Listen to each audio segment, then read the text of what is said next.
Welcome to the Here's My Story channel. I'm Sam. One night, my stepdad came home out of breath. Turn off the lights. They were following me, but I got rid of them. They can't find out where I live, or else I'm done for. I turned off all the lights. My mom screamed, "What's going on? Who are you running away from? Have you been gambling again?" My stepdad shut her up by saying, "Keep your voice down. They'll hear you. These men are armed. Trust me, you don't want them to find me." He waited anxiously all night in the dark, listening to the sounds outside. Whenever a car passed by, our hearts started pounding. I'd never been so scared in my life. My stepdad Keith has a gambling problem. As usual, he lost all the money he had on him. Then he borrowed more money from the casino. He gambled that away as well. The owner of the casino said, "You have 1 week. If you don't pay, you'll owe me twice as much." My stepdad couldn't pay it back. Months passed by. His debt kept going up. Eventually, the owner of the casino decided to take matters into his own hands. My dad died when I was 10. My mom was really lonely after that. She needed someone she could share her life with. She met Keith last year, but I knew he wasn't a good person the first time I saw him. I begged my mom not to marry him, but she wouldn't listen. She married him too quickly. And even though the marriage is failing, she still puts up with him because she's too scared of being alone. The next morning, I had to go to school because I had an important exam. I hadn't gotten enough sleep and I was feeling awful. During the exam, I put my head on the desk and fell asleep for a while. My teacher noticed and asked, "What's going on, Sam? Are you sick?" After the exam, my best friend Pete came to chat. "You don't look good, bro. What's up?" he said. I told him what happened the night before. He was concerned. "This is really serious. In movies, when bad guys want to scare people who owe them, they say, if you don't pay, you won't see your family again. So it's not your stepdad who's in real danger. It's you and your mom," he said. Pete was right. It's impossible for him to come up with all that money to pay the guys. I need to protect my mom from them. "But I don't know how I'm going to do that," I replied. Pete smiled. "I owe you a lot. Now it's time for me to help you out. We're going to my place after school. I only need you to promise me one thing. Everything you'll find out will stay a secret between us. Deal?" I was really intrigued. I nodded. "Of course. You can trust me," I said. You might be wondering why Pete said, "I owe you a lot." So let me tell you. Pete came to our school at the beginning of the year. Just like every other school, we've got bullies. They started picking on him because Pete was so short. They'd shout, "Midget!" whenever they saw him. Pete couldn't say anything back because he was afraid of them. We had just met. Once, they started picking on Pete while I was with him, but I taught those bullies a lesson that day. From then on, they kept away from us. Afterward, Pete always felt like he owed me, but I didn't expect anything in return since he was my friend. I'd never been to Pete's house. "Which bus goes to your place?" I asked. He smiled. "We're not taking the bus. You're going to learn a lot of things about me today," he said. We walked 3 blocks until we stopped at a corner and started waiting. A gigantic SUV showed up and parked in front of us. The driver got off and opened the door. I got into the SUV. Turns out Pete's family was beyond rich. "Why do you go to public school if you're so well off?" I asked. "Because my parents were worried that I'd be a spoiled little brat if I were friends with rich kids," Pete said. "That's why they wanted me to go to public school." I agreed, so I played along. After a while, we arrived at a huge mansion. There were security guards everywhere. Pete said, "My parents are traveling for work. Normally I can't have friends over. Come on, I want to show you some wild stuff. You wouldn't believe me if I told you about all this. That's why I wanted you to see them for yourself." The mansion looked amazing. I still couldn't process the fact that my best friend was so rich. How do you make so much money? What did his father do for a living? Still stunned by the grandeur of Pete's house, he led me out the back door. There were lots of trees in the garden. Pete pointed to one of the trees. I looked at the tree he was gesturing towards, but I didn't get it. Pete laughed out loud. "Bro, look a little closer. Notice anything strange about these trees?" I looked at the tree again. "What? No way! That's impossible!" I screamed. What I thought were leaves turned out to be money. As I moved in closer, I realized that they were all $100 bills. Then I looked at the other trees. They were full of money too. I turned to Pete and said, "You're not pranking me, are you?" "Of course not. These are money trees," he said. "These trees are the source of my family's fortune. More specifically, the leaves we pick from them," he replied. Soon after, we went to Pete's room. I couldn't help but start yelling in excitement. This is all at once the most ridiculous, unbelievable, and miraculous thing I've ever seen in my life. Pete said, actually, if you look at it, it's not a miracle. It's science. My dad's a botanist. He worked on this crazy project for 12 years and finally succeeded in engineering trees that can grow money. Then he took out a box. Inside were things that looked like nuts, but they were green in color. He took one out and offered it to me. What you're holding in your hand is a money plant seed. It grows up to 6 feet in only 10 days and yields 200 $1 bills. You can think of the bills like fruit. If you don't pick the fruit, they'll ripen. Ooh. In 10 more days, $1 bills become $10 bills. Once 30 days pass, $10 bills mature to $100 bills. After harvesting all the bills in the tree at full maturity, you'll have $20,000. Then the cycle starts again. 10 days later, you get $1 bills, 20 days, you get $10 bills, 30 days, you get $100 bills, and so on. The numbers may sound confusing, but all you really need to remember is you can get $20,000 a month from one tree. That adds up to $240,000 a year. I was listening to him in shock. If I hadn't just seen the money trees, I would have never believed what Pete was telling me.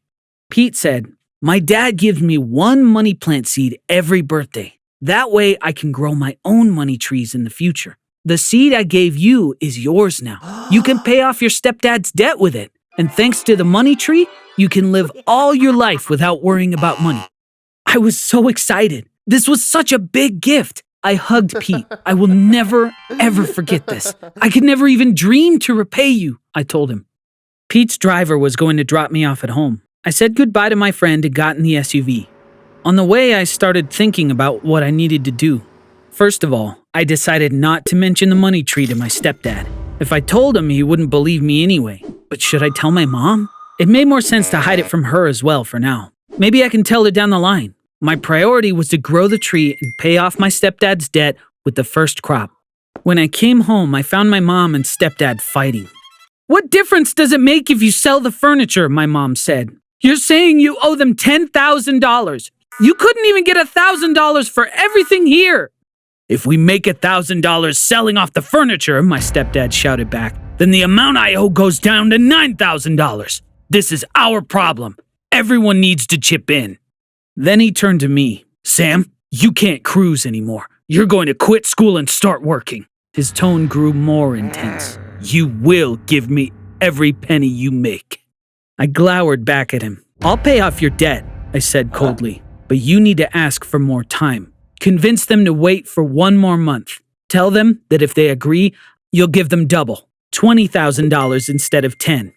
My stepdad didn't take me seriously. What the heck are you on, kid? How are you going to come up with $20,000 in a month? He screamed. What else you got? I responded calmly, holding my ground. Besides, I'm not doing this for you, but for Mom. He stared at me. He didn't believe me, but he obviously needed more time anyway. Okay, I'll go and talk to the guys. But if we can't put together $20,000 by next month, it's over. You will have to say goodbye to your mom. I went to my room without a word. Now I could see the real extent of Pete's generosity. Thanks to him, not only could I pay the debt, but I would also never have to work again in my life. After everyone went to sleep, I snuck out to the backyard. There was a gap between the tall garden fence and the house itself. I was sure that no one had been there in years. It was completely out of sight. I could grow the money tree here without anybody noticing. I turned on my phone's flashlight to find a good spot and planted the seed. Now, all I needed was time. The next night, I waited for everyone to fall asleep. I went down to check the tree. There was nothing. I was so stressed. I really wanted everything to go as planned. When I checked again in a week, I was so excited to see the little plant coming out of the seed. I took a picture and sent it to Pete. He immediately replied, "Congrats, bro! You're the proud owner of a money tree now." That night, I dreamed of swimming in a pool of money until the morning. When I woke up the next morning, I had a huge smile on my face. When the 10 days were up, I was incredibly psyched. After making sure my mom and my stepdad were sleeping, I went out to the garden.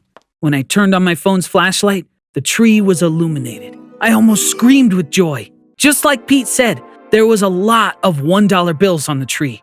I was so happy that I couldn't stand still. I started dancing as if there was music playing. Just about then, I heard a noise behind me. What are you up to? I've been watching you for days. What are you so happy about? When I turned back, I saw my stepdad. I was shocked. I opened my mouth but couldn't speak. My stepdad was holding a big flashlight. He held it up to the tree. What's this? Why did you stick all this money on this tree? Then he lifted his hand up and grabbed one of the dollars. First, he looked at the tree, then to the money, and finally to me. He was wild-eyed. Is money growing on this tree? You better have an explanation for this. Tell me what's going on, he screamed. He had caught me off guard. I was in no shape to lie to him. Yes, this is a money tree. Don't pick from it anymore. It's only been 10 days since I planted it. That's why you see those $1 bills on the tree. In 10 more days, those $1 bills will become $10 bills. In 20 days, they will all turn into $100 bills. You can then pay off your debt with the $20,000 we'll end up harvesting in total.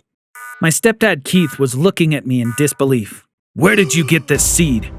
I can't tell you that, but know that we only have this one seed. This is our only chance to pay off your debt, I replied. Keith looked at the money on the tree. His eyes lit up.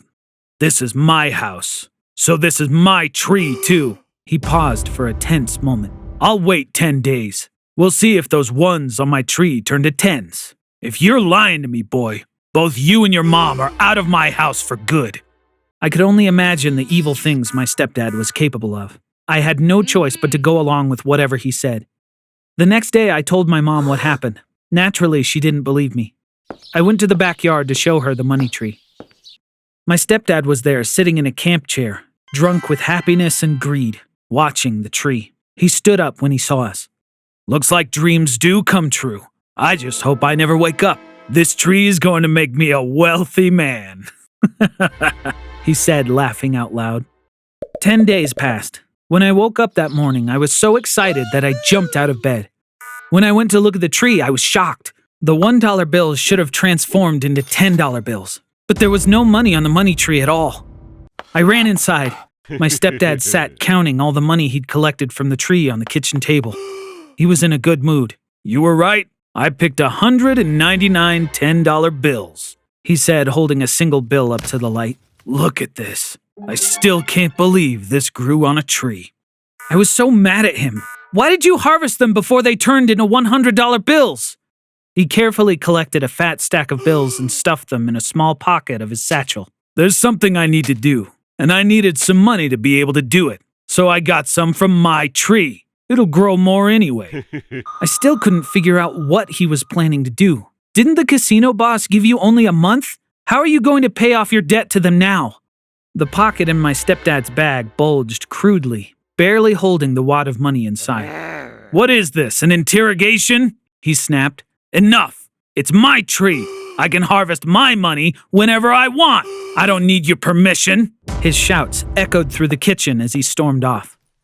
He obviously had a plan, and that's why he'd collected the money so early. I knew Keith wasn't stupid. He was definitely after something, but I couldn't figure out what that was. I decided that I had to talk to Pete at once. When I called Pete, he was just as shocked that my stepdad had harvested the bills too soon. Bro, do you want to come to my place?